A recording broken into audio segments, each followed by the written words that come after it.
شهد عويدات تعيد خلاف شهد حسن وسدرة بيوتي للواجهة بردها على تعليق متابعة. جملة قصيرة لكنها كانت كفيلة ترجع دراما قديمة للواجهة من جديد.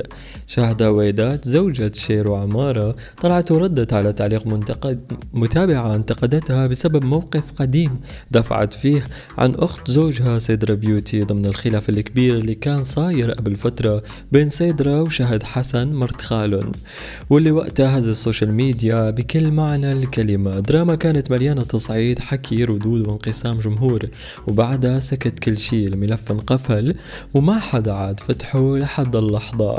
شهد اليوم رجعت تحكي وبنبرة مختلفة أقوى وأوضح، قالت أنها أبدا ما عم تنقد حالها على الشي اللي عملته، وأنه لما فتحت الموضوع وقتها كانت عم تحكي مع جمهورها المقرب بالنسبة لها، وأضافت أنه علاقتها بجمهورها علاقة جدا جدا جيدة، وحكت عن دعمهم الدائم لإلها وعن لقائها القريب مع عدد من الفانز، ومنهم متابعة رح تسافر مخصوص كرمال تشوفها. بس ردها ما مر مرور الكرام، ناس قالت الكلام معقد وشو دخلوا بالموضوع القديم بهالحكي، وناس تانية شافت العكس تماما وقالت انه الرسالة كانت واضحة ووصلت.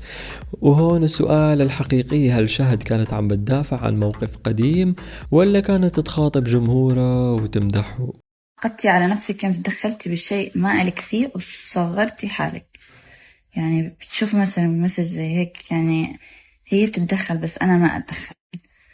أنا ما صغرت حالي وما بنقد على نفسي. لأنه كتير في فئة من الناس تحطني بخانتين ومصرة تحطني بهدول الخانتين، ما بعرف ليه. يا خانة المسكينة المظلومة يا بخانة مسيحة الجوخ. ما بحط ببالهم مثلا شهد قديش تعبت السنة الماضية على حالها، وكيف حتى زمان طلعت بلقاء وحكيت إنه أنا بدي يكون نجاحي لما أنبسط فيه إنه أنا السبب فيه. يعني نجاحي يكون أنا السبب فيه. فهم مصرين يحطوني بهدول الخانتين. ليش؟ ما بنعرف.